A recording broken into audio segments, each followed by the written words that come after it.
Hello friends, welcome back to our channel. ఈరోజు వీడియోలో మనము ఫిబ్రవరి 24th 2024 ఈ రోజుది మనము ఎడిటోరియల్ని అనాలిసిస్ చేయబోతున్నాము. So will start.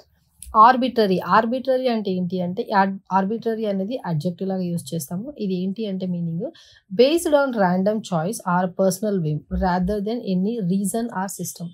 అంటే పర్టికులర్ ఒక సిస్టమ్, ఒక రీజన్ అంటూ ఏమీ లేదు, మనకి ఇష్టం ఎలా వస్తే అలా చేసేదాన్ని ఆర్బిటరీ అని చెప్తారు. సినోనియం వచ్చేసి విమ్సికల్, ర్యాండమ్ అంటే తెలుసు కదా, ర్యాండమ్గా చూస్ చేసుకున్నారు వాళ్ళు అంటారు చూడండి, అలా. అన్ప్రిడిక్టబుల్, ప్రిడిక్ట్ చేసింది కాదు, ముందు ఏమి మనం ఇలా జరుగుతుందని ప్రిడిక్ట్ చేసింది ఏం కాదు. కన్సిస్టెంట్గా ఉన్నది కాదు. మోటివేటెడ్ చేసింది కూడా కాదు, మోటివేషన్ చేసింది కూడా కాదు. ఇవన్నీ సినోనియంలో వస్తాయి. యాంటోనియం వచ్చేసి రేషనల్ అంటే ఏంటి అంటే ఆచితూచిగా ఒక సిస్టమేటిక్గా చేసేదాన్ని రేషనల్ అని చెప్తాము. అండ్ రీజన్ అంటే ఒక రీజన్ ఉంటుంది, అది ఎందుకు చేస్తున్నాం ఏంటి అనేది ఒక రీజన్ ఉంటుంది, రైట్. నెక్స్ట్ వన్ కర్బ్స్ అనేది మనము నౌన్ లాగా యూస్ చేస్తాము అండ్ వర్బ్ లాగా కూడా యూస్ చేస్తాము. నౌన్ లాగా ఎప్పుడైతే యూస్ చేస్తామో అది రెస్ట్రిక్షన్ అన్నా ఏదన్నా జరగకుండా ఆపడాన్ని రెస్ట్రిక్షన్స్ ఇవ్వడం. రెయిన్ అంటే ఏంటి అంటే మన హార్స్కి దాని మూతికి ఇట్లా తాడు కడతారు కదా, దాన్ని గుంజి పట్టుకోవడానికి, కంట్రోల్ చేయడానికి, అలాంటిది అంటే కంట్రోల్ చేయడం. డాంపర్ అన్నా కూడా కంట్రోల్ చేయడమే, స్ట్రెయిన్స్ అన్నా కూడా కంట్రోల్ చేయడమే. వర్బ్ ఏంటి అంటే ఇది కర్వ్స్ని మనము వర్బ్ లాగా యూజ్ చేస్తే హోల్డ్ బ్యాక్, మిమ్మల్ని ముందుకు వెళ్ళనీయకుండా హోల్డ్ బ్యాక్ చేసేది. Keep back, hold in, suppress అంటే తొక్కి పెట్టడము, దాన్ని కప్పిపుచ్చడము, అలాంటిది వస్తుంది. యాంటోనియం వచ్చేసి రిలీజ్ చేయడం. ఇక్కడ హోల్డ్ బ్యాక్ చేసాం కదా, అంటే మనము రిస్ట్రిక్ట్ చేసాం కదా ఇక్కడ అంతా, సో ఇక్కడ మనం రిలీజ్ చేస్తున్నాము, అపోజిట్ వర్డ్.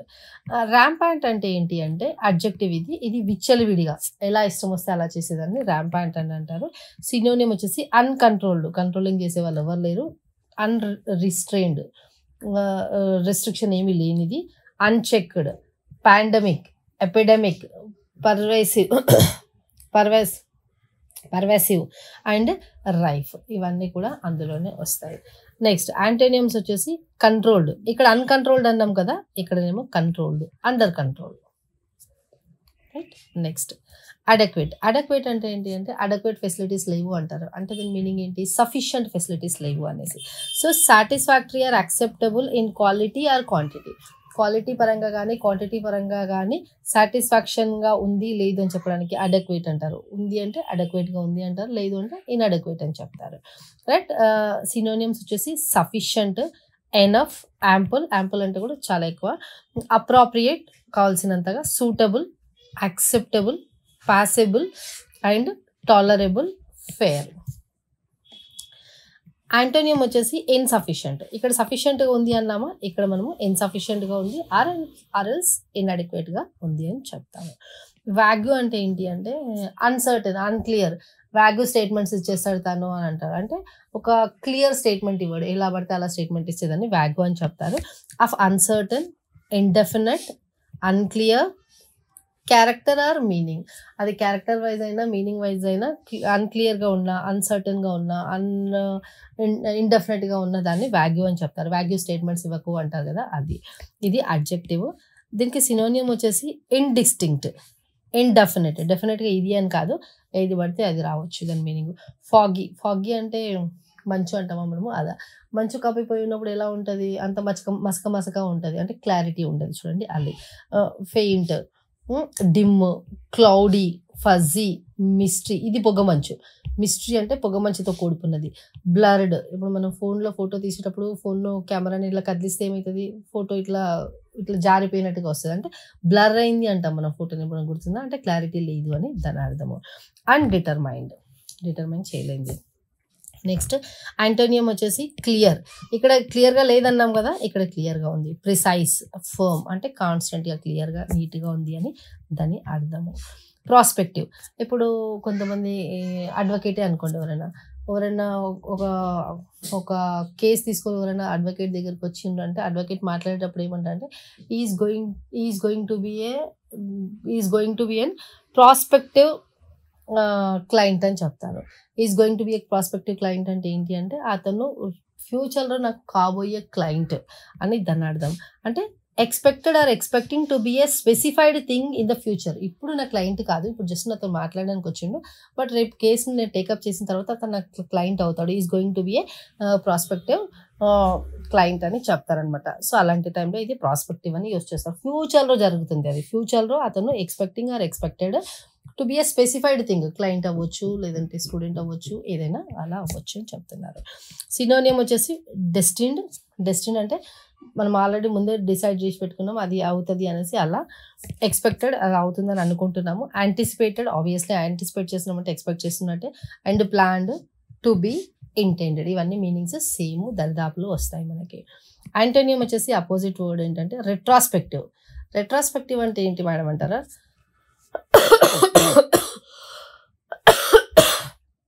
సరే, ఒక ఎగ్జాంపుల్ చెప్తాను. ఇప్పుడు ఇక్కడ మనం ప్రజెంట్లో ఇక్కడ ఉన్నాము. ఇప్పుడు ఒక హైకోర్టుది ఒక జడ్జిమెంట్ వచ్చింది అనుకుందాం, ఎగ్జాంపుల్ చెప్తున్నాను నేను. హైకోర్టుది ఒక జడ్జిమెంట్ వచ్చింది, ఒక ఫినాన్షియల్ మ్యాటర్ పైన ఒక జడ్జిమెంట్ వచ్చింది. అది ఇక్కడ నుంచి అప్లికేబుల్. ఈ కేసు ఎప్పుడో స్టార్ట్ అయింది, అంటే ఈ ఇష్యూస్ ఎప్పుడో స్టార్ట్ అయినాయి, ఇక్కడ పాస్లో ఎప్పుడో స్టార్ట్ అయినాయి, ఇక్కడ జడ్జిమెంట్ వచ్చింది. సో ఒకవేళ నేను వెనక నుంచి వెళ్ళి కూడా నాకు ఈ లా అప్లికేబుల్ అవుతుంది అన్నప్పుడు నేను ఏం చెప్తానంటే రెట్రాస్పెక్టివ్ అని చెప్తాను. అంటే వెనక నుంచి వెళ్ళి ఈ కష్టాలు అయితే ఎప్పుడైతే వచ్చినాయో, మనకి ఈ కేసు ఎప్పుడైతే వచ్చిందో అప్పటి నుంచి వెళ్ళి మనకి లా అప్లికేబుల్, అప్పటి నుంచి వెళ్ళి కట్టాల్సిన పెనాల్టీ ఎంత కట్టాలి, లేదంటే ఏదైనా ట్రీట్మెంట్ జరగాలి అంటే వెనక నుంచి వెళ్ళి, ఇప్పుడు ప్రజెంట్ మనం ఇక్కడ ఉన్నాము కానీ ఇక్కడ నుంచి వెళ్ళి జరుగుతున్నప్పుడు రెట్రాస్పెక్టివ్ అని చెప్తాము. అంటే బ్యాక్ నుంచి వెళ్ళి రెట్రాస్పెక్టివ్, రెట్రో, అగ్రీడ్, బ్యాక్వర్డ్, ఇది కదా. రైట్. నెక్స్ట్ ఇంప్లిమెంట్ అంటే తెలుసు కదా, ఇంప్లిమెంట్ చేసింది గవర్నమెంట్, ఆ పాలసీని ఇంప్లిమెంట్ చేసింది, లేదంటే ఆ ప్రొసీజర్స్ని ఇంప్లిమెంట్ చేసింది అంటారు కదా, అంటే అమలు పరచడం. ఇది నౌన్ లాగా యూస్ చేస్తాము అండ్ వర్బ్ లాగా కూడా యూస్ చేస్తాము. నౌన్ లాగా యూస్ చేసినప్పుడు tool, utensil, apparatus, gadget, contraption, appliances, machine. అంటే ఒక మిషన్ లాగానో, ఒక గ్యాడ్జెట్ లాగానో, ఒక అంటెసిల్ లాగానో యూస్ చేస్తాం. అది నౌన్ అయితే ఇంప్లిమెంట్. అదే వర్బ్ అనుకోండి, ఎగ్జిక్యూట్, ఆ ప్రోగ్రామ్ని ఎగ్జిక్యూట్ చేసింది గవర్నమెంట్ అంటారు. అంటే execute, apply, carry out, achieve, accomplish, administrator, ఇవన్నీ మనకి నౌన్ లాగా వర్బ్ లాగా యూజ్ చేసినప్పుడు ఇంప్లిమెంట్లో వస్తాయి. ఇంప్లిమెంట్కి మీనింగ్ అమలు పరచడం మన తెలుగు లాంగ్వేజ్లో. ప్రపోర్షనేట్ బేసిస్లో షేర్ చేశారు అని అంటారు కదా, ఎవరికి ఎంత పర్సంటేజ్ రావాలో అంత పర్సంటేజ్గా షేర్ చేశాము అంటారు చూడండి, అలాంటిదాన్ని ప్రపోర్షనేట్లీ అంటారు. అంటే బ్యాలెన్స్డ్, సిమెట్రిక్, కమెన్సరబుల్, రిలేటివ్. కమెన్సరబుల్ అంటే ఏంటంటే, అంటే ఇప్పుడు ఒక స్టాండర్డ్ ఆఫ్ మెజర్మెంట్తో మనం చెక్ చేస్తున్నామంటే అదే స్టాండర్డ్ ఆఫ్ మెజర్మెంట్తో చెక్ చేసేదాన్ని కమెన్సరబుల్ అని చెప్తారు. యాంటోనియం వచ్చేసి డిస్ప్రపోర్షనేట్, ఎవరికి ఎంత ఇష్టం ఉంటే అంత ఇచ్చేస్తున్నాం. కానీ అదే ప్రపోర్షనేట్ అయితే ఏంటి, బ్యాలెన్స్డ్గా, ఇప్పుడు 50% ఇవ్వాలంటే 50-50, 30-20 అట్లా ఎంత పర్సంటేజ్ రావాలో అంత పర్సంటేజ్ ఇచ్చేదాన్ని ప్రపోర్షనేట్లీ అంటారు. ఇష్టం వచ్చినట్టుగా ప్రపోర్షనేట్ బేసిస్లో ఏం లేదు, ఎలా పడితే అలా ఇవ్వండి అన్నప్పుడు డిస్ప్రపోర్షనేట్ అని చెప్తారు. నెక్స్ట్ యాక్సీడ్ అంటే ఏంటి అంటే అంగీకరించడం, అంటే యాక్సెప్ట్ చేయడం. అగ్రీ టు ఏ డిమాండ్, ఒక డిమాండ్కి కానీ, ఒక రిక్వెస్ట్ కానీ, ఒక ట్రీటీకి కానీ మీరు అగ్రీ అవుతున్నారు అంటే అది యాక్సీడ్ అని చెప్పొచ్చు. సో సినోనియం వచ్చేసి accept, endorse, go along with, grant, relent, recognise చేయండి. యాంటోనియం వచ్చేసి రెఫ్యూజ్ చేయడం, ఇక్కడ యాక్సెప్ట్ చేశాం కదా, ఇక్కడ రిజెక్ట్ చేస్తున్నాం. డినై అంటే కూడా రెఫ్యూజ్ చేయడమే. అండ్ అబ్డికేట్ ఆర్ రినౌన్స్ అంటే ఏంటి అంటే త్యాగం చేసిండ్రు అంటారు చూడండి. నాకు రావాల్సిన ప్రాపర్టీని నేను వీళ్ళకి ఇచ్చేసాను, వాళ్ళకి ఇచ్చేసాను, పోనీ వదిలేసాను, సొసైటీకి ఇచ్చాను అంటాను చూడండి. అంటే అప్పుడు త్యాగం చేసినట్టు, అది త్యాగం చేసినప్పుడు రినౌన్స్ అని చెప్తారు. ఇది అబ్డికేట్ అంటే కూడా ఇండైరెక్ట్గా దీన్ని వదిలేసినట్టు అని దాని మీనింగ్. అంటే యాక్సెప్ట్ చేయకుండా రిజెక్ట్ చేసి వదిలేసినట్టు దానికి మీనింగ్ ఇస్తుంది. నెక్స్ట్ అఫాల్ అంటే ఏంటి అంటే డిఫికల్ట్, ఏదైనా డిఫికల్ట్ సిచ్యువేషన్, క్రిటికల్ సిచ్యువేషన్ అలాంటిదాన్ని అఫాల్ అని చెప్తారు. ఇది ఒక అడ్వర్బ్. సినోనియం వచ్చేసి ఇంప్రాపర్, అన్సూటబుల్లీ, ఎరానియస్లీ అండ్ ఫాల్ట్లీ అంటే తప్పుగా ఉన్నది అనేసి. యాంటోనియం వచ్చేసి అన్టాంజిబుల్. నెక్స్ట్ ఫ్లాగ్ అంటే ఏంటి అంటే మార్క్ చేయడం. వర్బ్ ఇది. Mark an item for attention or treatment in a specified way. ఒక ఐటమ్ని కానీ ఒక దేన్ని కానీ మార్క్ చేసిండ్రు అంటే మార్క్ చేసిర్రు ఫర్ అటెన్షన్. దేనికోసం మార్క్ చేసిర్రు? అటెన్షన్, ఇది అందరు చూడాలి అని. అలా ఫ్లాగ్ అంటే అది. సినోనియం వచ్చేసి indicate, justify, point out, mark out, label, tick. Antonym వచ్చేసి ఇంక్రీజ్, రివైవ్. రివైవ్ అంటే చేంజ్ చేసేసారు. రీకోర్స్. ఇప్పుడు మనకి కోర్స్ అంటే తెలుసు. కోర్స్ అంటే ఏంటిది? ఏదో ఒక కోర్స్ తీసుకున్నాము. నేను ఇప్పుడు ఎస్ఎస్సి సిజిఎల్ కోసం ఒక కోర్సు జాయిన్ అయ్యాను, లేదంటే బ్యాంక్ పిఓ కోసం ఒక కోర్సు జాయిన్ అయ్యాను అంటే అది కోర్సు. మళ్ళీ రీకోర్స్ అంటే ఏంటి?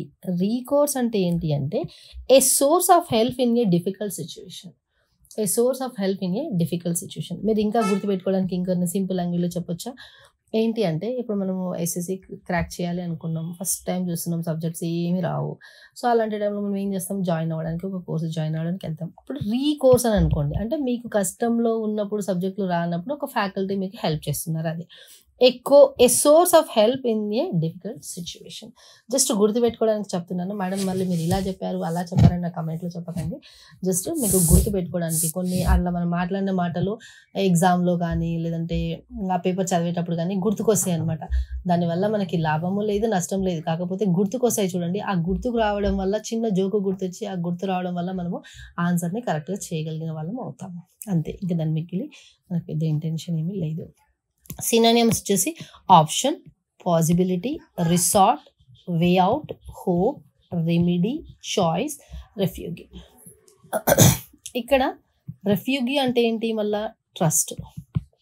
అదే రెఫ్యూగ్ ఇదే రెఫ్యూగీ అంటే ఈ ఉంటే ఈ రెఫ్యూగీ అంటే ఏంటి అంటే కంట్రీ నుంచి వెళ్ళి పంపించేస్తారు. చూడండి, ఈ కంట్రీ ఇప్పుడు మన కంట్రీ ఇండియాలో ఒక పర్సన్ ఉన్నాడు, అతను ఏదో సంథింగ్ చేశాడు, అతన్ని దేశం నుంచి వెళ్ళగొట్టేసిండ్రు అంటే రెఫ్యూగీ అంటే ఈ దేశం నుంచి వెళ్ళి పంపించేసేసారు, ఇంకా ఇండియాకి మీరు రావద్దు అని. అలాంటిదాన్ని రెఫ్యూగీ అంటారు. అదే ఓన్లీ రెఫ్యూగ్ ఉందనుకోండి అంటే ట్రస్ట్, నిజాయితీ, అలాంటిది హెల్ప్ కోసం వచ్చిన వాళ్ళు అలాంటిది వస్తుంది. నెక్స్ట్ థ్రైవింగ్ అంటే ఏంటి అంటే ప్రాస్పెరస్ ఆర్ గ్రోయింగ్ ఆర్ ఫ్లరిషింగ్ అంటే ఫ్లరిష్ అవుతుంది లేదంటే ఎక్స్పాండ్ అవుతుంది అని అంటారు చూడండి, అలాంటి ఫ్లరిష్ అవుతుంది అంటే తెలుసు కదా, ఫ్లరిష్. ఇది అడ్జెక్టివ్ లాగా యూజ్ చేస్తాము.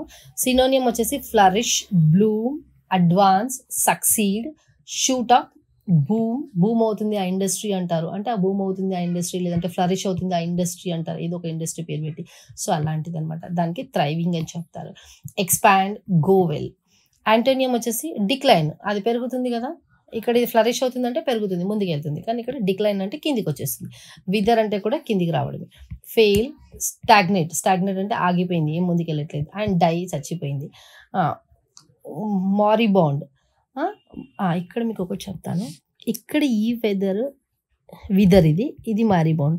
ఇది డ్రై, దేనికి ఇది కూడా డ్రై అవుతుందని. డ్రై ఏంటి, ఒక ప్లాంట్స్ అలాంటివి డ్రై అయిపోతుంటే ఇది విదర్ అంటాం. ఇది డ్రై అంటే ఇది కూడా డ్రై అయిపోతుంది, అంటే మనిషి a person is about to die అన్నప్పుడు మారిబాండ్ అని చెప్తారు. అంటే ఇంకా ఎండిపోతున్న మనిషికి ఎండిపోతుంది అన్నారు కాబట్టి ఆల్మోస్ట్ ఈజ్ డెత్ బెడ్ పైన ఉన్నాడు అనుకోండి, ఇంకా చనిపోతాడు అన్నప్పుడు మారిబాండ్ అని చెప్తారు పర్సన్కి. ఇది పర్సన్కి, ఇది చెట్లు అలాంటికి, ప్లాంట్స్కి. Dying and unhealthy. Next strive అనేది ఏంటంటే వర్బ్. ఇది make great efforts to achieve or obtain something, అంటే ఏది ఏమైనా సరే నేను అది సాధిస్తాను అంటారు చూడండి, అలాంటి దాన్ని స్ట్రైవ్ అని చెప్తారు, వర్బ్. సినోనియం వచ్చేసి try, attempt, venture, undertake, seek, make an effort and spare no efforts. Right. Next antonyms వచ్చేసి యాక్సీడ్, ఐడియల్. అంటే ఇది యాక్సీడ్ అంటే ఏంటి, యాక్సెప్ట్ చేయడం, అంటే నాకున్న సక్సెస్ చాలులే, ఇంకా నేను ఇంతే ఉంటాలే అనుకున్న వాళ్ళు ముందుకు వెళ్ళడానికి ట్రై చేయరు. సో ఇక్కడ ఏం చేస్తున్నాం మనం, స్ట్రైవ్ అంటే ముందుకు వెళ్ళడానికి ట్రై చేస్తున్నాం. ఇక్కడ యాంటోనియం ఉన్నదంతా యాక్సెప్ట్ అయిపోతున్నాం, అంటే ఏమీ ముందుకు వెళ్ళట్లేదు. ఐడియల్, ఉన్న చాలులే అని ఆగిపోయినాం. డిస్కరేజ్, ఏం చేస్తాంలే అనేసి. అగ్రి, ఉన్నదంతా అగ్రి అయిపోయినాం. డిస్వేడ్, ఇంకా ముందుకు వెళ్ళట్లేదు. And forget. Right. And critic అంటే ఏంటి అంటే క్రిటిక్ అనేది అనాలిసిస్ చేయడం, ఏదన్నా డెప్త్గా అనాలిసిస్ చేసేదాన్ని క్రిటిక్ అని చెప్తారు. ఇది noun. A detailed analysis and assessment of something, ఏదన్నా డీటెయిల్డ్గా అనాలిసిస్ చేయడము లేదంటే అసెస్మెంట్ చేయడం దాన్ని క్రిటిక్ అంటాము. Especially a literary, philosophical or political theory. Synonym వచ్చేసి analysis, evaluation, appraisal, appreciation, writer, consider and treat wise. Next synonyms వచ్చేసి అనాలిసిస్ చేయడము, ఎవాల్యుయేషన్ చేయడము, అప్రైజల్, అప్రిషియేట్ చేయడము, రైటప్ చేయడము, కన్సిడర్ ఆర్ క్రిటిసైజ్. యాంటోనియమ్స్ వచ్చేసి extol, recommend, commend, love, praise, compliment and extol. ఇక్కడ ఒకటి చెప్తానండి, ఈ కాంప్లిమెంట్ ఉంది కదా ఎల్ఐ. ఇప్పుడు కాంప్లిమెంట్లు మనకి 2 రకాలుగా ఉంటాయి. E complement. ఇప్పుడు నేను ఈ కాంప్లిమెంట్ కోసం మాట్లాడాను అనుకోండి, ఇక్కడ ఐ ఉంది, ఇక్కడ ఈ ఉంది. ఇక్కడ ఈ కాంప్లిమెంట్ అంటే ఏంటి అంటే, ఇప్పుడు మనము ఒక షోరూమ్కి వెళ్ళాము, ఒక గోల్డ్ నెక్లెస్ తీసుకున్నాము. ఆ గోల్డ్ నెక్లెస్తో పాటు మనకు ఒక చిన్న గోల్డ్ కాయిన్, సిల్వర్ కాయిన్ అడిషనల్గా ఇస్తారు. అంటే ఇది కంప్లీట్ చేయడానికి సప్లిమెంటరీ అని చెప్పొచ్చు. సప్లిమెంటరీ అంటే దాని మీనింగ్ ఏంటి? మన ట్రాన్సాక్షన్స్ కంప్లీట్ అవ్వడానికి, సక్సెస్ఫుల్ అవ్వడానికి ఇక్కడ ఇది ఇస్తారు. కానీ ఈ కాంప్లిమెంట్ ఐ అంటే ఏంటి అంటే, ఇప్పుడు మీరు ఎస్ఎస్సిలో కానీ లేదంటే బ్యాంకింగ్లో కానీ ఒక జాబ్ కొట్టేశారు, అంటే మీకు జాబ్ వచ్చింది, you got your offer letter. So అలాంటి టైంలో అందరూ వచ్చేసి మీకు ఏం చెప్తారు? కంగ్రాచులేషన్స్ అంటారా? అది ఇది కంగ్రాచులేషన్స్. క్లియర్ కదా? ఇది కాంప్లిమెంట్. నెక్స్ట్ క్యూ అంటే ఏంటి అంటే, సంకేతాలు వచ్చినాయి మాకు, అంటే సిగ్నల్స్ వచ్చినాయి హయ్యర్ అథారిటీ నుంచి అని చెప్తారు చూడండి, అలాంటిది. సంకేతము, సింహానం, అంటే సిగ్నల్, సైకిల్ చేసినారు అంటారు చూడండి, అలాంటివన్నీ క్యూలో వస్తాయి. ఎగ్జాంపుల్ సినోనియం చూడండి, సిగ్నల్, సైన్, ఇండికేషన్, ఇలా చేయండి అలా చేయండి అని. Reminder, prompting, intimate, hit. Antonym వచ్చేసి incline, disprove and drift. Next worrisome అంటే ఏంటి అంటే, ఆందోళనకరమైంది. వరీసమ్ అంటే ఆందోళనకరమైంది. ఇది అడ్జెక్టివ్ లాగా యూస్ చేస్తాము. సినోనియం వచ్చేసి వర్రింగ్, అంటే ఆందోళనకరం అంటే కారణం అంటే వర్రింగే కదా. Worrying, daunting, alarming, vexatious, niggling and bothersome, troublesome, unsettling, harassing, ఇవన్నీ మనకి సినోనియంలో వస్తాయి. ఇది దేనికి? వరీసమ్కి. అండ్ యాంటోనియం వచ్చేసి రీఅష్యూరింగ్, మళ్ళీ అష్యూర్ చేస్తున్నాం ఇలా జరుగుతుంది అనేసి, అంటే ఆందోళన నుంచి బయటకు వచ్చేసినట్టు. Soothing, calming, narcotic, dreamy, relaxing, quiet. ఇది ఓకే. Next extant. ఇక్కడ చూడండి, మనకి ఎక్స్టెంట్లో ఇలా ఉంటుంది, ఈఎక్స్టిఈ అంటే అప్ టు సమ్ ఎక్స్టెంట్ నేను ఇది చేయగలుగుతాను అంటాం. అంటే ఇది కొంతవరకు నేను ఇది చేయగలుగుతాను అంటే ఈ వస్తుంది ఇక్కడ. ఈఎక్స్టిఈ అంటే ఎక్స్టెంట్. కానీ ఇక్కడ చూడండి, ఈఎక్స్టిఏ అంటే ఎక్స్టాంట్. అంటే ఇదేంది? స్టిల్ ఇన్ ఎగ్జిస్టెన్స్, ఇంకా ఉంది. స్టిల్ ఇన్ ఎగ్జిస్టెన్స్ ఇంకా ఉంది. And surviving.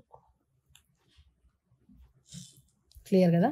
సినోనియం వచ్చేసి సర్వైవింగ్, రిమైనింగ్, ఎండ్యూరింగ్, అన్డిస్ట్రాయిడ్, ఇంకా డిస్ట్రాయ్ అవ్వలేదు ఇంకా ఉంది. ఎగ్జిస్టెంట్, అలైవ్, ఇంకా ఉంది అని దాని అర్థం. యాంటోనియం వచ్చేసి నాన్ ఎగ్జిస్టెన్స్, ఇంకా లేదు, చనిపోయింది, డెడ్. అండ్ క్రెడెన్స్ అనేది మనము నౌన్ లాగా యూజ్ చేస్తాము, అంటే విశ్వాసం కలిగింది, అంటే ట్రస్ట్ అంటారు చూడండి, అలాంటిది. Believe in or acceptance of something as true, అంటే అది నిజమే అని నమ్ముతున్నాము, లేదంటే అది కరెక్టే ఉండొచ్చు, ట్రూ ఉండొచ్చు అని నమ్ముతున్నాము, యాక్సెప్ట్ చేస్తున్నాం. సినోనియమ్స్ వచ్చేసి acceptance, belief, faith, confidence, reliance and tradition. Antonym వచ్చేసి డిస్బిలీఫ్, నమ్మట్లేదు, డిస్బిలీవ్. అండ్ డిస్క్రెడిట్, అసలు నమ్మేది లేదు. Distrust, mistrust, faithlessness, fear. Credence అంటే విశ్వాసం ఉన్నది, ఇవన్నీ విశ్వాసం లేని అని దాన్ని అర్థం. నెక్స్ట్ ఇక్కడ ఎడిటోరియల్ తీసుకున్నాము, చెప్పాను కదా, ఇది February 24, 2024. ఇది ఇండో ఎడిటోరియల్. ఎక్స్ ఫ్యాక్టర్ ఎక్స్పెక్టర్ దానికోసము. That the use of internet shutdowns, internet shutdown అయింది కదా, ఎక్కడ shutdowns and arbitrary curbs. Arbitrary అంటే ఏంటంటే ఇష్టం వచ్చినట్టుగా, ర్యాండమ్గా. క్రబ్స్ అంటే రెస్ట్రిక్షన్స్, ఇష్టం వచ్చినట్టుగా ర్యాండమ్గా రెస్ట్రిక్షన్స్ పెట్టడం. దేనిపైన? ఆన్ ఫ్రీ స్పీచ్ పైన. ఎక్కడ? ఆన్ సోషల్ మీడియా పైన. have become a rampant tool for those in power, as evident in the manner in which Bharatiya Janata Party led state governments of Haryana and Rajasthan and the union government have dealt with the farmer protest. ఇక్కడ చూడండి, ఇక్కడ ఏమంటున్నారు? Internet shut down, ఇష్టం వచ్చిన restrictions పెట్టేసి వాళ్ళ free స్పీచ్ని social మీడియాలో వాళ్ళు చెప్పకుండా చేస్తున్నారు అంటున్నారు. Have become rampant tool for those in power. ఎవరైతే పవర్లు ఉన్నారో వాళ్ళకి ఎవిడెంట్గా మారిపోయింది. In the manner in which the Bharatiya Janata Party లీడ్కి లెడ్. ఇది భారతీయ జనతా పార్టీ బీజేపీ రన్ చేస్తున్న స్టేట్స్లో Haryana and Rajasthan and the union government have deal చేస్తుంది విత్ ద ఫార్మర్స్ ప్రొటెక్షన్. అంటే మనకి ఇది క్లియర్గా కనిపిస్తుంది. ఫార్మర్స్ ప్రొటెక్షన్ కోసము వీళ్ళు ఇంటర్నెట్ని ఎలా ప్రొహిబిట్ చేస్తున్నారు, షట్ డౌన్ చేస్తున్నారు అని చెప్తున్నారు అంటున్నారు. These state governments have used internet shutdowns use చేస్తున్నారు. ఆర్బిట్రరీ అంటే ర్యాండమ్గా యూజ్ చేస్తున్నారు. వితౌట్ అడెక్వేట్ కాజ్, ఒక పర్టికులర్గా అంటే సఫిషియంట్ కాజ్, రీజన్ చెప్పకుండా. యూజింగ్ వాగ్యూ రీజన్స్ అంటే unclear reasons relating to the prospective break down of law and order and without any actual evidence to implement such shut downs. అంటే వీళ్ళు ఏం చెప్తున్నారంటే ఒక అడక్వేట్ కాజ్ ఏం చెప్పట్లేదు ఇంటర్నెట్ షట్ డౌన్ చేస్తున్నందుకు, ఎందుకనేసి వాగ్యూ రీజన్స్ చెప్తున్నారు, అంటే అన్క్లియర్ రీజన్స్ చెప్తున్నారు. Related to prospective break downs అంటే ఫ్యూచర్లో బ్రేక్ డౌన్ అవ్వబోతుంది. ఏంటి? Law and order without any actual evidence. అలా అవ్వబోతుంది అనడానికి కూడా ఎవిడెన్స్ ఏం లేదు. Evidence to implement such shut downs అంటే అలా అవ్వబోతుందని ఏం గ్యారంటీ లేదు. లా అండ్ ఆర్డర్ బ్రేక్ అవ్వబోతుంది ఫ్యూచర్లో ఏం గ్యారంటీ లేదు. బట్ స్టిల్ ఇప్పటి నుంచి వాళ్ళు ఇంప్లిమెంట్ చేస్తున్నారు షట్ డౌన్స్ అని చెప్తున్నారు. Thus failing to proportionately test laid out in Anuradha Baswin versus Union of India. Such failing the proportionately test laid out. Proportionality అంటే ఇంతకు ముందుకి చెప్పాను కదా, ప్రొపోర్షనాలిటీ బేసిస్లో చేస్తారనేసి, అలాంటివి ఏదో కేసు పేరు చెప్తున్నారు. Next, the union government on the other hand ఇంకా ఆల్టర్నేటివ్ ఏం చేస్తుంది? Has used its OFT. అంటే ఏంటి అంటే ఓఎఫ్టీ అంటే దీన్ని ఆఫెన్ అని దాని అర్థం. Short form of often is OFT. Deployed పెట్టింది ఏంటి? Devices of issuing notice to social media companies such as X to block the accounts of those leading or even supporting the protesters without even issuing the reasons to those who hold these accounts. అంటే ఇక్కడ చూడండి ఏం చేస్తుంది, చూడండి union government ఏం చేసిందంట, ఆల్టర్నేటివ్గా has used its often deployed పెట్టేసింది. అంటే ఏంటి? డివైసెస్ పెట్టింది. ఎందుకు? Issuing notices to the social media accounts such as X అంటే మనకి ఇప్పుడు మనం ట్విట్టర్ యూజ్ చేస్తామా, ట్విట్టర్కి ఇది రీనేమ్ అయింది ఎక్స్ అనేసి. వాళ్ళు ఒక డివైస్ పెట్టిండ్రు, ఏమని? వాళ్ళకు ఒక నోటీస్ని ఇష్యూ చేయడానికి సోషల్ మీడియా కంపెనీస్కి. ఏం నోటీసు? టు బ్లాక్ చేయడానికి అకౌంట్స్ ఆఫ్ దోస్ లీడింగ్. ఎవరి అకౌంట్స్ని బ్లాక్ చేయడానికి? Those leading or even supporting the protesters. ఇప్పుడు మనకి ఫార్మర్ ప్రొటెస్ట్ నడుస్తుంది కదా అక్కడ. సో ఆ ప్రొటెస్టర్స్కి సపోర్ట్ చేయడానికి కానీ దోస్ లీడింగ్ నడిపిస్తున్న వాళ్ళైనా వాళ్ళకి సపోర్ట్ చేసే వాళ్ళైనా వాళ్ళ అకౌంట్లని బ్లాక్ చేయడానికి పెట్టింది. Without even issuing a reason to those who hold that accounts. ఎవరైతే సపోర్ట్ చేస్తున్నారో, లీడ్ చేస్తున్నారో, లేదంటే సపోర్ట్ చేస్తున్నారో వాళ్ళ అకౌంట్స్ని బ్లాక్ చేయడానికి వీళ్ళు ఒక ఇన్స్ట్రుమెంట్స్ని పెట్టారు, డివైస్ని. కానీ ఎవరైతే ఓనర్స్ ఉన్నారో, ఓనర్ ఎవరు? Owner of the account. Owner of the account. ఇప్పుడు ట్విట్టర్ అకౌంట్లో నేను ఫార్మర్స్ని సపోర్ట్ చేస్తున్నాను అనుకోండి, అంటే నా అకౌంట్ని బ్లాక్ చేయడానికి ఒక ఇన్స్ట్రుమెంట్ పెట్టిరు. నా అకౌంట్ని బ్లాక్ చేయని ట్విట్టర్ కంపెనీకి ఒక రిక్వెస్ట్ వెళ్ళిపోతుంది, అంటే ఒక అలారం వెళ్ళిపోతుంది. వాళ్ళు నా అకౌంట్ని బ్లాక్ చేసేస్తారు. కానీ నాకు ఏం చెప్పకుండా, నేను ఎందుకు బ్లాక్ చేస్తున్నానని వాళ్ళు నాకు చెప్పకుండా నా అకౌంట్ని బ్లాక్ చేస్తారు. అది వాళ్ళ ఇంటెన్షన్. ఇన్ ద పాస్ట్ అంటే అయిపోయింది. X when it was known as Twitter, ముందు మనకి ట్విట్టర్ లాగా ఉండేది, did not accede అంటే యాక్సెప్ట్ చేయలేదు, టు ఆల్ బ్లాకింగ్ రిక్వెస్టెస్, అన్ని బ్లాకింగ్ రిక్వెస్ట్లను యాక్సెప్ట్ చేయలేదు, అన్లెస్ ఎప్పటి వరకు they ran afoul of its own రూల్స్కి అగేన్స్ట్గా వెళ్తే కానీ, లేదంటే were not sufficiently issued with the recorded reasons among the other considerations. అంటే వాళ్ళు రూల్స్కి అగేన్స్ట్గా వెళ్తే తప్పించి కానీ వాళ్ళు అకౌంట్ని బ్లాక్ చేయడానికి ముందు లేకుండే ట్విట్టర్ వాళ్ళు. కానీ ఇప్పుడు ఎక్స్ వాళ్ళు డైరెక్ట్ ఒక ఇన్స్ట్రుమెంట్ పెట్టేసుకున్నారు, దాని నుంచి వెళ్ళి వాళ్ళు అకౌంట్ని బ్లాక్ చేసుకుంటున్నారు. Twitter or X had also approached the Karnataka high court to challenge several of blanket blocking orders. కొన్ని బ్లాకింగ్ ఆర్డర్స్, బ్లాంకెట్ అంటే అన్ని కలిపి ఒక దగ్గర కొన్ని ఆర్డర్స్ ఉన్నాయి, వాటిని ఛాలెంజ్ చేయడానికి, అంటే వాటికి అగేన్స్ట్గా కర్ణాటక హైకోర్టుని వాళ్ళు అప్రోచ్ అయ్యారంట ట్విట్టర్ వాళ్ళు. That were issued by the, ఎవరు ఇష్యూ చేశారు అది, by the ministry of electronic and informations technology. ఎవరు ఇష్యూ చేసిరు ఆర్డర్స్, ఈ బ్లాంకెట్ ఆర్డర్స్ అంటే ministry of electronic and information technology వాళ్ళు ఇష్యూ చేసిరు. ఎప్పుడు, during the earlier round of farmer protest in 2021. మనకి 2021లో కూడా ఫార్మర్ ప్రొటెస్ట్ జరిగింది. ఆ టైంలో ఈ ministry of electronic and information technology వాళ్ళు కొన్ని బ్లాంకెట్ ఆర్డర్స్ని ఇష్యూ చేశారు. ఆ ఆర్డర్స్ని ఛాలెంజ్ చేస్తూ కర్ణాటక హైకోర్టుకి మన ఎక్స్ ఆర్ ట్విట్టర్ వాళ్ళు వెళ్ళిండ్రు అని చెప్తున్నారు. ద హైకోర్ట్ హ్యాడ్ ఏం చెప్పింది, in a problematic judgment by a single judge.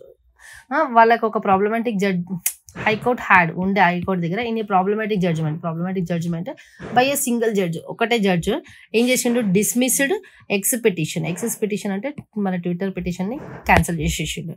But later admitted and appeal by the firm and hearings are under way. First ఈ సింగిల్ జడ్జ్ పిటిషన్ని క్యాన్సిల్ చేసేసిండు, dismiss చేసిండు. కానీ తర్వాత వాళ్ళు అడ్మిట్ చేసిండ్రు అపీల్ని, by the firm and hearings are under way, ఇంకా నడుస్తున్నాయి అంటున్నారు. అన్ఫార్చునేట్లీ అనుకోకుండా ఏం జరిగింది, ఎక్స్ అంటే Twitter, even since Elon Musk అంటే అతను టేక్ ఓవర్ చేసిండు, అంటే అతను తీసేసుకున్నాడు కంపెనీ ట్విట్టర్ని, has not been publishing its transparency, అంటే ట్రాన్స్పరెంట్గా ఉండాలి అంటారు కదా, రూల్స్ అండ్ రెగ్యులేషన్స్ అందరికీ తెలియాలి అంటారు చూడండి, అలాంటిది. Reports that indicate the number of legal requests made by Indian states agencies to block, take down the content or accounts. అయితే ఇతను ఉన్నాడు కదా, ఇతను ఇప్పుడు టేక్ ఓవర్ చేసిండు మన ట్విట్టర్ని. సో అతను ఏం చేసినాడు, has not been publishing its transparency, అంటే అతను ట్రాన్స్పరెంట్గా ఉండట్లేదు. ఏంటి రిపోర్ట్స్, దేని రిపోర్ట్స్ కోసము, indicate the number of legal రిక్వెస్ట్లు, ఎన్ని లీగల్ రిక్వెస్ట్ వచ్చాయి made by Indian states agencies, మన ఇండియన్ వాళ్ళు ఎవరిచ్చారు స్టేట్ ఏజెన్సీ వాళ్ళు, దేనికి బ్లాక్ చేయడానికి, టేక్ డౌన్ ద కంటెంట్. ఇప్పుడు మనం కంటెంట్ పోస్ట్ చేసాము, అది కొద్దిగా రెచ్చగొట్టినట్టుగా ఉంది, సంథింగ్ ఏదైనా ఉందంటే ఆ కంటెంట్ని వాళ్ళు డిలీట్ చేసేస్తారు. మనం ఇంకా ఎక్కువ నాటకం చేస్తే అకౌంట్ని కూడా డిలీట్ చేస్తారు, అలా అనమాట. బై అడ్మిటింగ్ దట్, దాన్ని అక్నాలెడ్జ్ చేసిన తర్వాత, that it has decided to withhold accounts and posts flagged by the government even it is disagreed with these actions. ఇక్కడ చూడండి, బై అడ్మిటింగ్ దిస్ దట్ అంటే ఏంటి అంటే, అది అక్నాలెడ్జ్మెంట్ చేసిన తర్వాత, దాన్ని చూసిన తర్వాత, ఇట్ హ్యాస్ డిసైడ్ అయింది ఏంటి, టు విత్హోల్డ్ అకౌంట్స్ని విత్హోల్డ్ చేసేస్తారు, అంటే బ్లాక్ చేసేస్తారు టెంపరీగా. అండ్ పోస్ట్స్ మార్క్ చేసినవి ఏంటి, గవర్నమెంట్ ఫ్లాగ్ చేసినాయి flagged by government. Even if it disagreed with these actions, X was giving up any recourse for its users affected by these actions. అంటే ఇక్కడ చూడండి, రీకోర్స్ అంటే ఏమన్నాను, కష్టాలలో ఉన్నప్పుడు హెల్ప్ చేయడానికి. ఎక్స్ వాజ్ గివింగ్ అప్ అంటే చేతులు ఎత్తేసింది, నేను చెయ్యను అనేసి.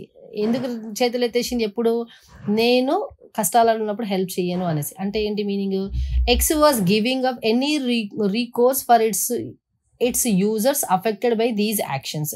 ఈ యాక్షన్స్ వల్ల ఎవరికైతే అఫెక్ట్ అయిందో వాళ్ళకి హెల్ప్ చేయడానికి ఎక్స్ రావట్లేదు మళ్ళీ ముందుకి అని చెప్తున్నారు, వాళ్ళు చేతులు ఎత్తేసిండ్రు. దిస్ ఈజ్ నాట్ అన్ఎక్స్పెక్టెడ్ అంటే ముందే తెలుసు మనకి ఇలా జరుగుతుందని. ఎక్స్ అంటే మన Twitter under mister Musk is no longer a thriving platform అంటే ఫ్లరిషింగ్ ప్లాట్ఫామ్ కాదు ఫర్ ఫ్రీ స్పీచ్ ఇవ్వడానికి that strives to promote discussion. Strive అంటే ఏంటి, ఇంతకు ముందుకి చెప్పాము మనం, ఎంకరేజ్ చేయడం. స్ట్రైవ్స్ టు ప్రమోట్ చేయడానికి ఫ్రీ స్పీచ్ని డిస్కషన్ ప్రమోట్ చేయడానికి ఈ ప్లాట్ఫామ్ లేదు అని చెప్తున్నారు. Information sharing and even critic అంటే ఏంది, అనలైజ్ చేయడానికి ఆఫ్ గవర్నమెంట్ అనలైజ్ చేయడానికి ఎవాల్యుయేట్ చేయడానికి కూడా ఇది పనికి రాదు అని చెప్తున్నారు. ఎందుకంటే అంటే వీళ్ళు అకౌంట్ బ్లాక్ చేస్తున్నారు, కంటెంట్ని విత్ హోల్డ్ చేస్తున్నారు కదా, కంటెంట్ టేక్ డౌన్ చేస్తున్నారు, అందుకనేసి. It now takes in its cue అంటే ఏమన్నా మనం ఇప్పుడే సిగ్నల్స్, సైన్స్. ఇక్కడ నుంచి వెళ్ళి from views and business interest, ఎక్కడ నుంచి వెళ్ళి వ్యూస్ ఇది ఏం చేస్తుంది, ఇట్స్ సైన్స్ క్లూస్ తీసుకుంటుంది. ఎక్కడ నుంచి వెళ్ళి from views and business interests of its owner, అక్కడ నుంచి వెళ్ళి తీసుకుంటుంది. But it is even more worrisome అంటే ఆందోళనకరం కలిగించేది ఏంటంటే దట్ ద ఎక్స్టాంట్ అంటే స్టిల్ ఎగ్జిస్టెంట్లో ఉన్న జడ్జిమెంట్, ఇంతకుముందు చూసాం కదా, extant judgment in the Karnataka High Court has been a credence to the idea that the government authorities enjoy a wide birth అంటే ఏంటంటే మనము నాకు బర్త్ కన్ఫర్మ్ అయింది ట్రైన్లో అంటాం చూడండి, అంటే ప్లేస్, పొజిషన్ అలాంటిది. In issuing the content blocking orders without the need to provide notice to the originators of the content or even seeking account level blockings without valid reasons. అంటే ఇక్కడ సింపుల్గా ఏం చెప్తున్నారంటే వీళ్ళకి గవర్నమెంట్ అథారిటీస్ ఎంజాయ్ చేయొచ్చు ఏంటి, వాళ్ళ అకౌంట్స్ని. High court has given this idea has given credence to the idea that the government authorities enjoy a wide breadth అంటే వీళ్ళకి ఒక ప్లేస్, ఒక పొజిషన్ వచ్చేసింది. ఎందుకు ఇష్యూయింగ్ కంటెంట్ బ్లాకింగ్ ఆర్డర్స్ ని వీళ్ళు ఇష్యూ చేస్తున్నారు, ఎందుకు ఎలా without need to provide notices to the originators, ఎవరైతే ఆరిజినేట్ చేసిరో, ఎవరైతే కంటెంట్ ని క్రియేట్ చేసిరో వాళ్ళకి నోటీస్ చెప్పకుండా వాళ్ళ అకౌంట్స్ ని బ్లాక్ చేయడానికి వీళ్ళకి ఒక ప్లేస్, పొజిషన్ దొరికింది. ఎవరికి, గవర్నమెంట్ అథారిటీస్కి. Seeking account level. Okay, next it is hoped, ఏం హోప్ చేస్తున్నారు, that X's appeal in the high court will definitely clarify the rights and obligations of the social media companies over content on its platform. Hope చేస్తున్నాం మనము హైకోర్టులో ఇలా డెఫినెట్గా clarify అవుతుంది rights and obligations social media యొక్క content ఇది and ప్లాట్ఫామ్ది అని చెప్తున్నారు. As for the government it does not seem to be concerned, government ప్రకారం ఇదేం కన్సర్న్ కాదు, to be concerned at all about what such actions mean to Indians reputation. India యొక్క reputation ఏమవుతుందో వాళ్ళకి తెలియదు, అర్థం అవ్వట్లేదు. Does not seem to be concern, అర్థం అంటే కన్సర్న్ కాదు వాళ్ళకి.